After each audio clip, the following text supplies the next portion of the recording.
Bonjour à toutes et à tous, ici c'est Havard et on se retrouve aujourd'hui pour une nouvelle vidéo sur la chaîne Eureka. J'espère que vous allez bien et j'espère aussi que vous n'avez pas manqué la partie 1 de cette vidéo qui est sortie hier. Petit message du Havard du futur, ne vous inquiétez pas, cette vidéo peut largement se voir sans avoir regardé la première partie, puisqu'on y aborde des thèmes totalement différents sur un seul et même sujet, Noël.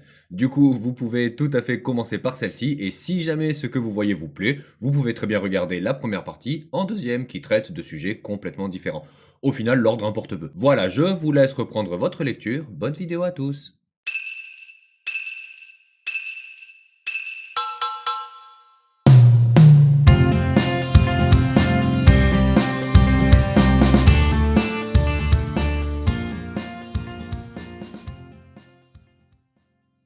Pour le moment, on a déjà traité 6 thèmes. Les faits historiques, les personnages célèbres, les animaux insolites, l'univers du jeu, les films et séries et les pirates. D'ailleurs, ce dernier thème a été particulièrement difficile à traiter, compte tenu du peu d'informations qui nous sont parvenues sur les pirates et sur Noël. Mais bon, ça va, il n'y a pas mort d'homme. Ah ça là, c'est vraiment la pire transition de la vidéo, hein.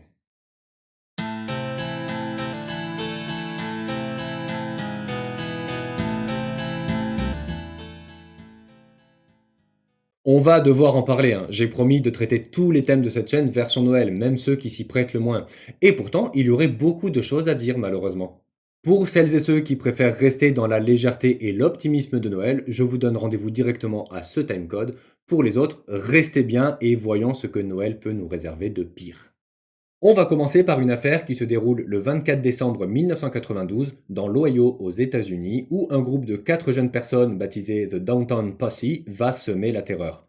La bande se compose de Marva Luskin, 19 ans, accompagnée par sa petite amie Laura Taylor, 16 ans, de son ami DeMarcus Smith, 19 ans, et sa petite amie Heather Matthews, 20 ans. La première victime de ces pères et mères Noël macabres est Joseph Wilkerson, un homme de 34 ans retrouvé mort à son domicile, les mains liées par des cordons électriques à sa tête de lit, une balle de sa propre arme, un calibre 32, logée dans sa poitrine. Plus tard, c'est le corps sans vie de Danita Goulette, âgée de 18 ans, qui est retrouvé sur Neil Avenue, à côté de la cabine téléphonique dans laquelle elle se situait avant de tomber sur le groupe. Puis c'est au tour de Jeffrey Wright, un ancien petit ami de Heather, mais malgré 4 balles logées dans ses jambes, celui-ci parvient à s'enfuir chez un voisin et aura la vie sauve. Le soir, la bande retourne au logement de sa première victime dont le corps est toujours attaché au lit. Hélas, après une nuit de repos, le jour de Noël ne mettra pas fin à leurs agissements et à leurs projets macabres. Et comme pour Jeffrey, la prochaine victime ne sera pas choisie au hasard. Il s'agit de Richard Maddox, un ancien petit ami de Laura cette fois-ci.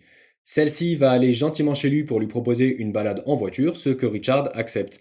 Mais lorsqu'il voit dans son rétroviseur la voiture de la bande le filer, il flaire le danger et accélère, chose que Laura, sa passagère, ne tolère pas. Elle sort alors un revolver et tire en direction de la tempe du conducteur avant de s'éjecter de la voiture. Que ce soit dû aux éventuelles blessures de Laura, au choc émotionnel d'avoir tué quelqu'un proche de leur entourage ou à une toute autre raison, le Downtown Posse ne fera plus de victimes ce jour-là. Elle rentrera de nouveau chez Wilkerson pour se reposer jusqu'au lendemain, le dernier jour du massacre. Le 26 décembre, la bande, alors en possession de la voiture de leur première victime, arrive sur West Fifth Street, au Shop Stop Mini Market, une sorte de magasin familial tenu par Sarah Abraham, âgée de 38 ans et mère de 3 enfants.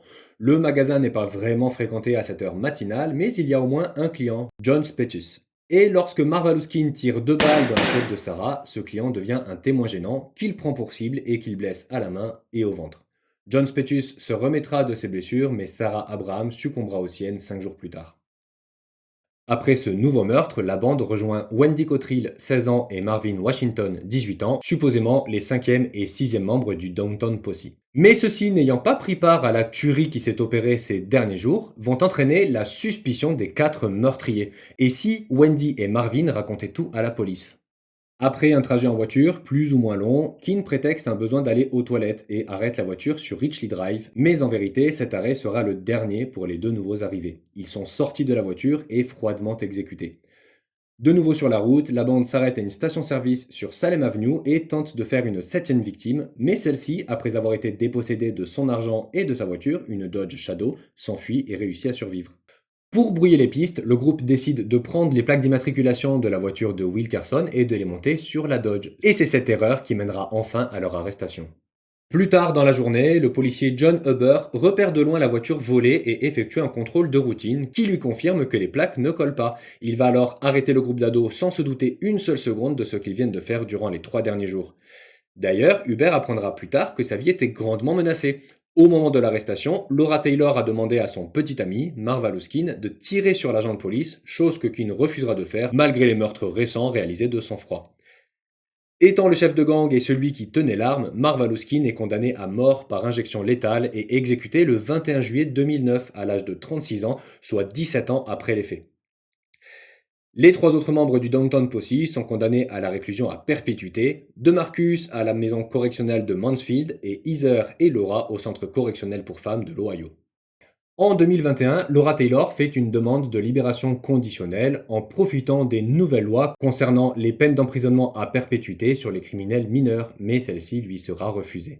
On peut également parler de Bruce Jeffrey Pardo et de ses meurtres qui seront baptisés plus tard le massacre de Covina. Bruce Pardo, c'est un homme de 45 ans récemment divorcé qui nourrit une haine et une rancune farouche envers son ex-femme et toute sa famille.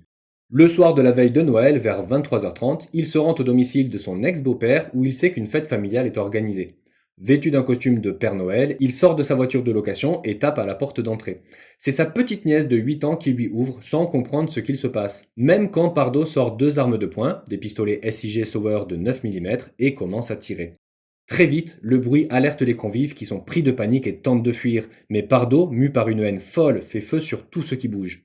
Lorsqu'il est à court de munitions, il sort l'artillerie lourde, un genre de lance-flamme fait maison avec un compresseur d'air. Très vite, il allume son engin mais se fait surprendre par une explosion non anticipée. Blessé, il finit pourtant ce qu'il a commencé et incendie toute la maison avant de prendre la fuite. Au total, ce Père Noël macabre aura fait 9 victimes et 3 blessés.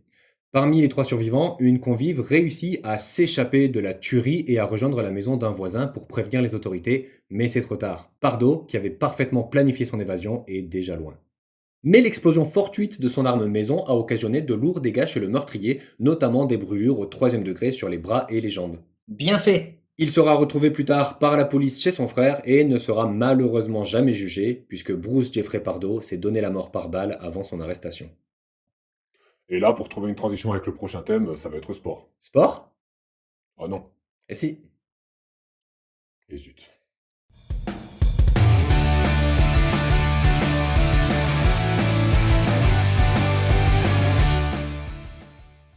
Revenons à des sujets plus optimistes avec le sport et les différentes compétitions et hommages qui existent pour célébrer Noël. Et je dois vous avouer que je trouve ça vraiment très beau. Quand le sport, la compétition, le dépassement de soi rejoignent l'esprit convivial, le partage, l'harmonie, moi ça me donne envie de boire des chocolats chauds. Ah, pas de faire du sport? Non, trop fatigant. Je pourrais vous parler des courses de Père Noël par exemple. Comme son nom l'indique, il s'agit de courses à laquelle les coureurs participent déguisés en Père Noël. Il en existe dans tous les pays dont la France, bien que les plus connus soient le Santa Run aux États-Unis ou le Liverpool Santa Dash en Angleterre. Celui de cette année s'est déroulé le 1er décembre à Liverpool avec un départ annoncé à 9h30 et a accueilli près de 8000 Pères Noël. Et au-delà du défi physique et du fun bien sûr, ces courses sont souvent organisées dans un but caritatif. À Stockholm cette année, tous les bénéfices sont reversés à la Croix-Rouge à l'issue d'une course qui s'étend sur 3 à 6 km selon le trajet choisi. En plus du Santa Run, les États-Unis ont une manière bien à eux de célébrer Noël par l'intermédiaire d'un de leurs sports favoris, le basket, avec le NBA Christmas Day. Tous les ans, le 25 décembre, les meilleures équipes et joueurs de la NBA s'affrontent dans des matchs légendaires. Pour cette année, 5 matchs seront diffusés et commencent à midi par le match qui oppose les San Antonio Spurs aux New York Knicks. On y a vu évoluer des légendes de Patrick Ewing à Michael Jordan en passant par Scottie Pippen, Kobe Bryant et plein d'autres. Le record du nombre de matchs de Noël joués appartient à LeBron James, qui en a joué 17 au cours de sa carrière. Rien que ça.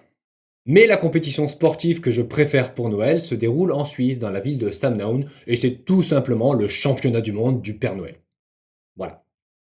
Cette compétition, qui rassemble des dizaines, voire des centaines de personnes à travers le monde, doit élire le meilleur Père Noël chaque année, et ce depuis plus de 20 ans. Au programme, des courses de raquettes, de ski, de traîneaux, mais aussi de la sculpture sur glace, ou de la décoration de pain d'épices, et même de l'escalade de cheminée. Oui, ça me paraît essentiel quand on veut être Père Noël. Est-ce qu'il y a un concours d'emballage cadeau? Très bonne question. Ce qu'on fera l'an prochain, si cette vidéo récolte assez de likes, c'est carrément aller voir ça de plus près et même y participer, pourquoi pas. D'ailleurs, malgré une condition physique et sportive impressionnante, les performances du Père Noël sont assez impressionnantes au vu du nombre d'enfants qu'il visite chaque année dans le monde entier. Mais comment fait-il?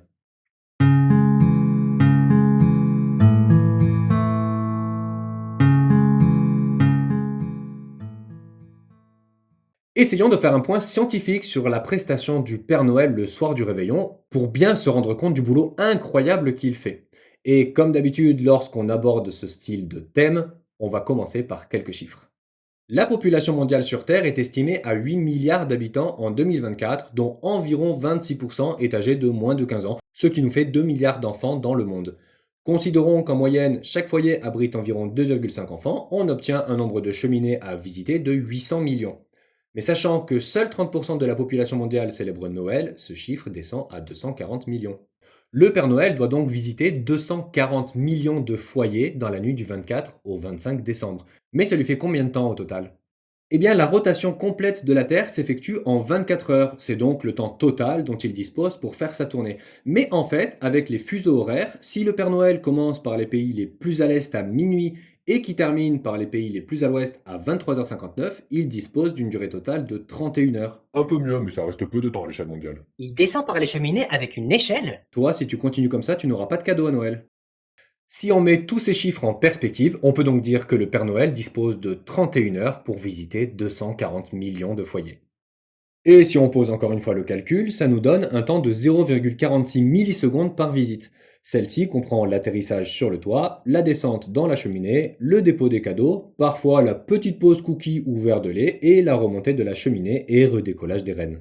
Donc, rassurez-vous, si vous n'arrivez pas à voir le Père Noël, même en essayant très fort de rester éveillé pour espérer le croiser, c'est normal, nos yeux ne sont pas conçus pour voir des déplacements aussi rapides.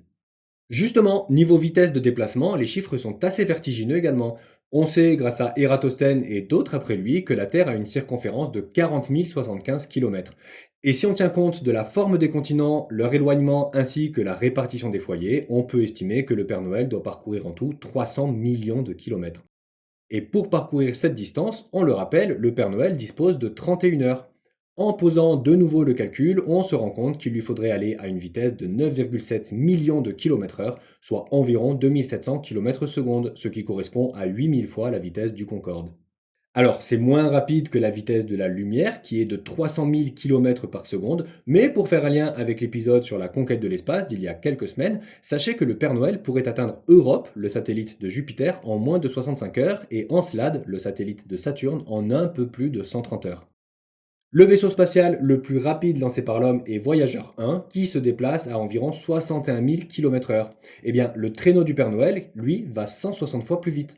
Il n'y a plus qu'à espérer que les rennes n'ont pas le mal de l'espace. Et que les sièges du traîneau soient confortables? C'est ça, allez-y, passez devant, je vous suis, hein. En attendant, moi j'ai ma transition toute trouvée pour le thème suivant.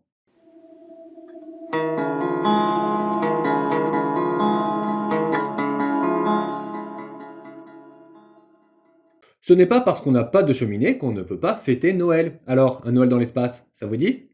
Bien que le premier vol habité ait été effectué par Yuri Gagarin en 1961, celui-ci s'est déroulé en avril et n'a duré que 108 minutes. Il faut attendre l'année 1968 pour que l'on célèbre le tout premier Noël dans l'espace.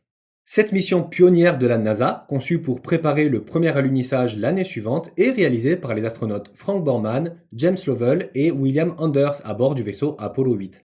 Le lancement a lieu le 21 décembre 1968 et, après quelques jours de voyage, le réveillon de Noël approche tandis que s'éloigne l'équipage, désormais à 380 000 km de la Terre.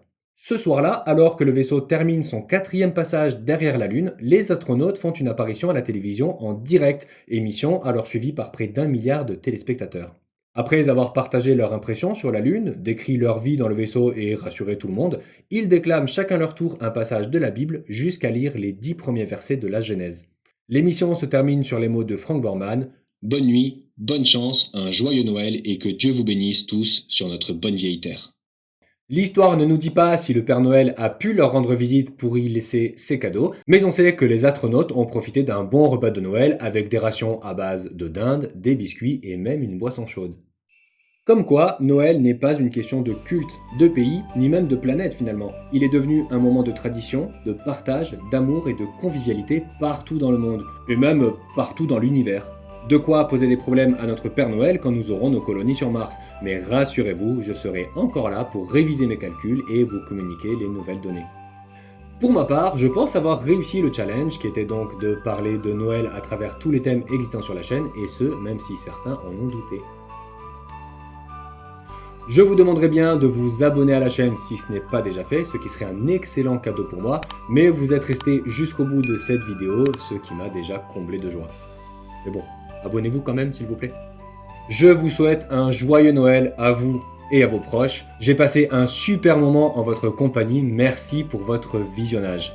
Restez bien jusqu'à la fin de cette vidéo si vous ne connaissez pas encore tous les thèmes abordables sur cette chaîne et votez pour celui que vous préférez afin que je puisse préparer un nouvel épisode prochainement. Alors je vous promets pas d'être là dès samedi ou dimanche prochain parce que nous aussi on a besoin d'un petit peu souffler et surtout de profiter des fêtes de Noël en famille. Si vous voulez en profiter pour me dire quel thème vous avez préféré dans cette vidéo, n'hésitez pas. Science et technologie. Les serial killers. Le gris et l'esprit de Noël. Quoi qu'il en soit, il me tarde déjà de vous retrouver. D'ici là, passez un joyeux Noël à tous vos proches et prenez soin de vous. Ciao!